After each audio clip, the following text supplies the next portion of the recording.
Welcome to the Real News Network. I'm Paul Jay in Washington. When President Obama announced that Yong Kim would be the American nominee to head the World Bank, it was, as everyone said, surprising.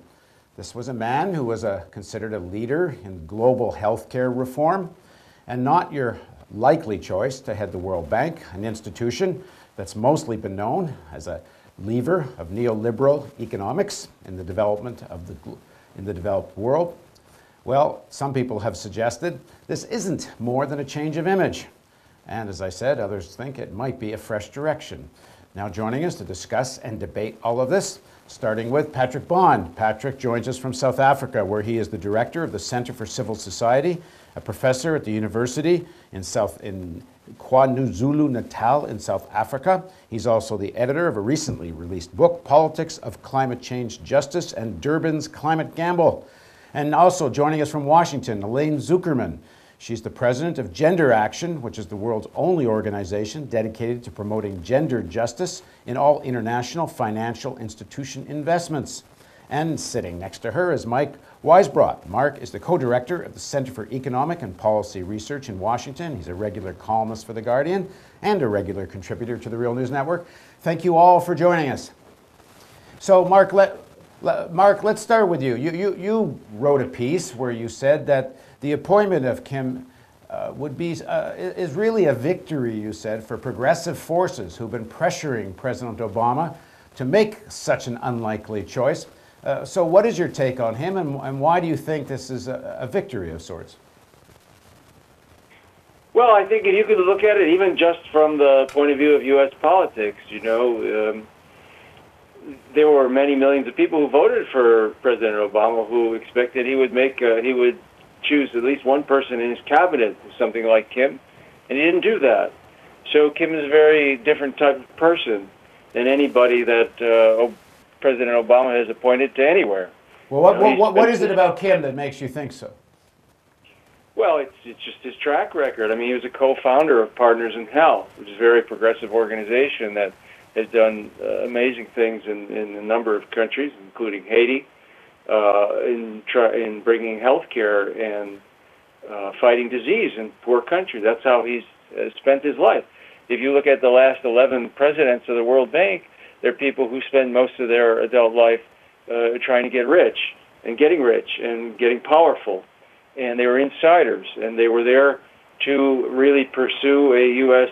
agenda, politically and economically. So, I mean, it may be that Kim won't be able to change enough to satisfy him in terms of being there. Maybe he'll have to leave, but he's definitely a different type of person than the bank has ever had, and different from any kind of appointment that this president has made anywhere. Elaine, what's your take on the appointment? I think Kim is a refreshing choice. I've always admired his work over decades in promoting public health, serving the poor around the world. I think he's done a magnificent job at that.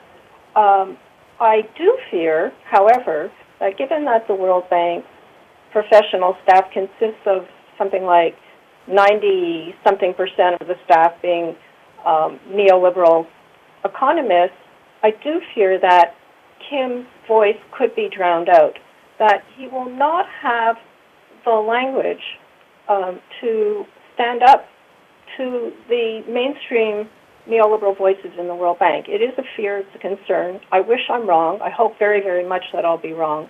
I know that in the past, Kim has expressed views that were actually quite critical of the World Bank, the kind of critical views that I think all three panelists on this program have made about the World Bank pressing, actually requiring the poorest countries of the world to cut, for example, public health spending, which means that poor people no longer have access to health services that they would have had before. So, and that's just one example. I wish that Kim's views of the past will prevail in the World Bank. I'm not sure that it's possible in an entrenched paradigm that has ruled the bank for 6 decades. Patrick, what's your take? Well, let me amplify those statements because they're all correct. Simply to add to Mark's listing of his CV accomplishments that Kim at the World Health Organization joined activists around the world, including from here in South Africa, the Treatment Action Campaign, to make a huge dent in one of the most profound corporate bastions of the recent period, that is intellectual property rights, because they were able to get antiretroviral medicines to treat AIDS to millions of people who would have paid $15,000 had they had the money or just not got those medicines. And that's an extraordinary accomplishment that came both from the bottom up as well as from Kim's role at the WHO, a notoriously bureaucratic organization.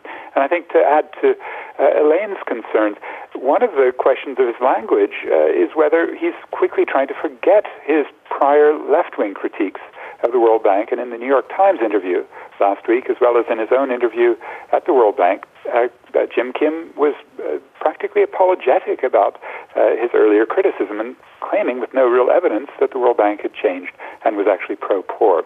Colleagues like Paul Farmer and John Gershman added in the Washington Post, and I think this is a travesty. I hope that the search for a job of this sort does not drown out what we know of Jim Kim's prior commitment to progress and to honesty.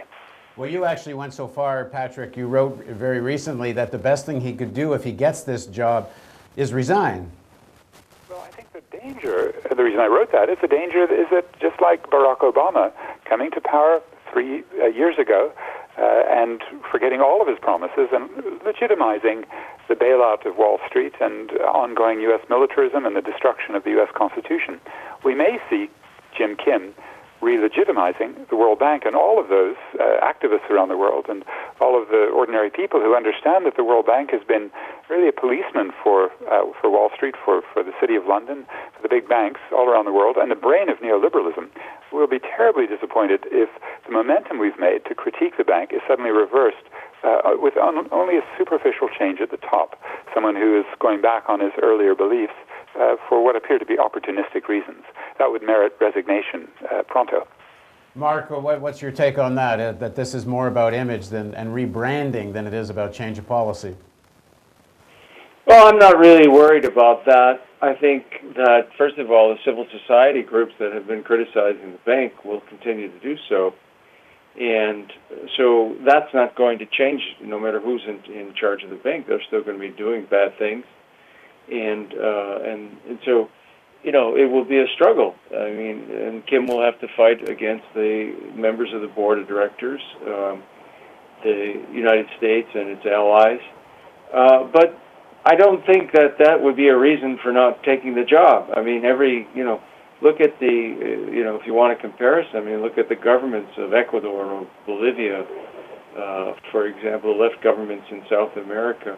These presidents took control of governments that were corrupt, they were inefficient, they were they were neoliberal in every sense as Patrick's describing the bank, and they changed some things, and the other things they're still trying to change. So it's still definitely worth a try. But doesn't this suggest then that there's been a change of heart of President Obama, in the sense that one would think if he nominates Jim Kim, they've talked to each other and they have some idea, Obama has some idea what Jim Kim plans to do. And I mean, where do you see any evidence of a change of U.S. policy in terms of the developed world in any other international forum or anywhere else, where, as far as I understand it, they're actually fighting many of the developing countries on questions like food speculation and things like that? No, of course not, but I don't think that's what happened here. What happened here is that, first of all, President Obama doesn't care about the World Bank really at all. He's concerned with his reelection. And he was running into a problem and a deadline. And so he wanted to appoint Larry Summers, as we all know. And barring that, he had a couple other choices that would have been about as bad. And he got stuck because of circumstances. First, Jeff Sachs entered the race by himself, got the support of a number of countries, changed the whole media coverage so that it became very difficult for President Obama to appoint, as had been done in the past, a crony, an insider, somebody who didn't know anything about development or had no experience also. And so it became, he was really running up against the deadline, and he just found a way out.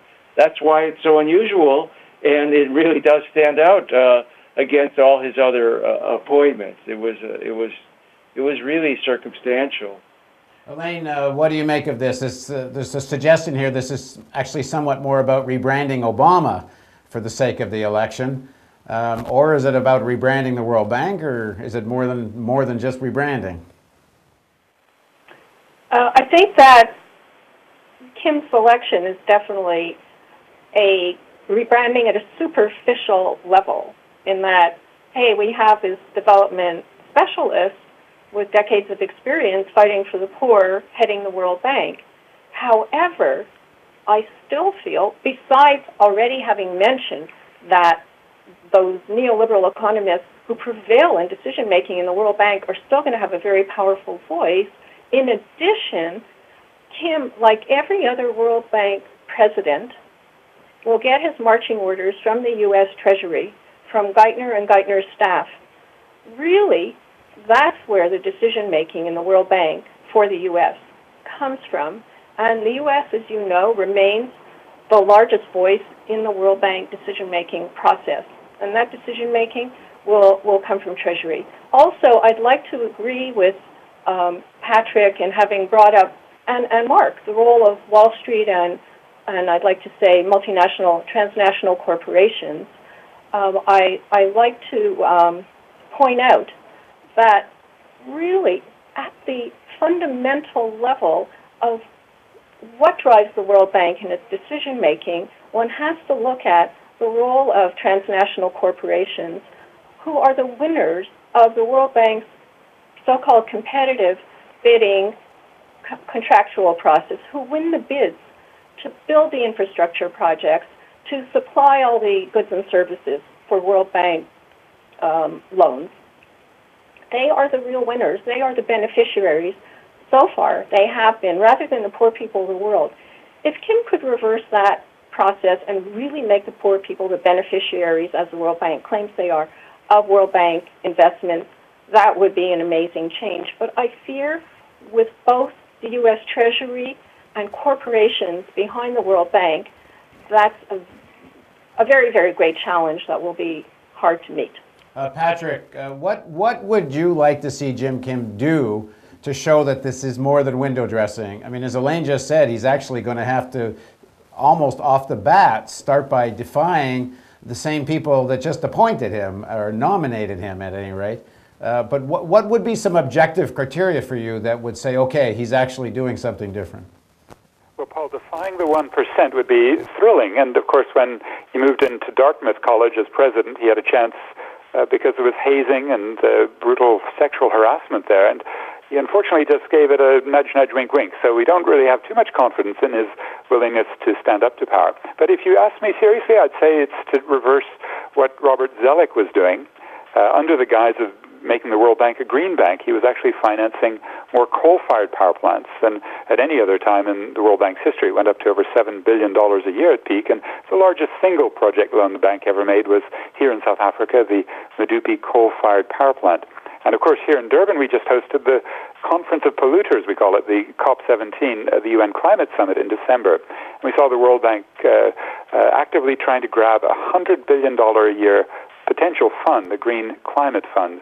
And so it's really reversing the bank's contribution to the worst killer of all in the future, climate change. 180 million deaths anticipated here in Africa this century because of the desperate problems of drought and flooding and all of the temperature and extreme weather event changes that we're going to have. And the Kosovo loan, another coal-fired power plant that will probably be on his desk as he takes office in June, is the first thing he should veto. And that'll be one of the tests. Will he contribute to massive death and destruction? And in Kosovo, coal-fired power plants are going to do terrible damage in terms of local pollution. Or, will he take the chance to actually make the World Bank a leader in opposing rather than contributing to climate change? Let's see if that's one of the crucial tests. Mark, what would be some test for you that this is more than just optics? Well, I think Patrick's got a very a good point, and the trouble with that is he doesn't control the bank. I mean, he still has the board of directors to deal with, so it's going to be harder for him to completely change immediately the orientation of the bank's lending for energy projects. But he can push in that direction. I think more immediately he might be able to do some harm reduction in the areas of cuts in public health and education, for example, and maybe continue the delinking the World Bank from the IMF. There are now a lot of middle-income countries that can borrow from the World Bank, for example, that without meeting IMF conditions. This wasn't true 10 years ago. There are other countries, though, however, like Jamaica, for example, where the World Bank funding is still dependent on IMF policies. So just separating those two makes a difference, because this kind of cartel over credit has been one of the ways, really the most important for most of the last 30 years. It's been the most important avenue of Washington's influence on policy in developing countries. So that is breaking down, and he could continue to move the bank in that direction. Again, it would be up to the governments, of course, not to accept loans that had harmful conditions attached to them. But this at least is something they would have more of a choice if the World Bank was more separated from the IMF. And I think it could also steer more money into positive projects in healthcare and education. Right. Elaine, for you. I just want to pick up on both Patrick's and Mark's comments about the U.S. role in decision-making and Kim's potential role in decision-making on the board. Excuse me. And that is, Patrick suggested that Kim perhaps veto the coal mine in Kosovo when it comes up for board approval. The U.S., in the very undemocratic decision-making structure on the board of directors, is the only country with veto power. It's always been, and it still is. He does have that power, and I very much hope that he'll wield it. And I think that would be an example of Kim doing the right thing if he vetoed bad investments. Well, to do that, he would need Treasury to agree, or can he do this without Treasury already in agreement? He needs Treasury, because Treasury really pulls the strings. He could theoretically do it himself, but it wouldn't be permitted. But in terms of legalism, he could. Legally, I believe he could, yes. Yes, the precedent, if I might jump in, is when James Wolfenson saw a huge mega dam, a big hydro electricity project in Nepal in 1995, when he came into the bank, and no matter what the Clinton regime was up to, James Wolfenson wanted to send a signal that he would respect at least some minimal environmental values, and he vetoed a big Nepal loan. So the president does have power, and also, Paul, ideological power, and that's where the disappointment about Kim's retreat from an earlier truth-telling when he co-edited a book, Dying for Growth, would be a chance to bring the question of neoliberal economics and neoliberal development policy back onto an agenda for debate. It's a debate that in the United States has been working so well through the public consciousness thanks to Occupy. The Occupy movement, 2.5 years after Obama came in, finally got around to taking up the challenge of fighting the 1% ideologically, and that should now be the challenge for us at the global scale, to take on Kim and to ask him to return to the truths he and Paul Farmer, John Gershman, the others were telling in the book Dying for Growth, namely that the kind of growth, parasitical financial growth with austerity, is not worth pursuing, especially under ecological conditions we're now facing. Okay, thank you all for joining us. And thank you. Thank you. And thank you for joining us on the Real News Network.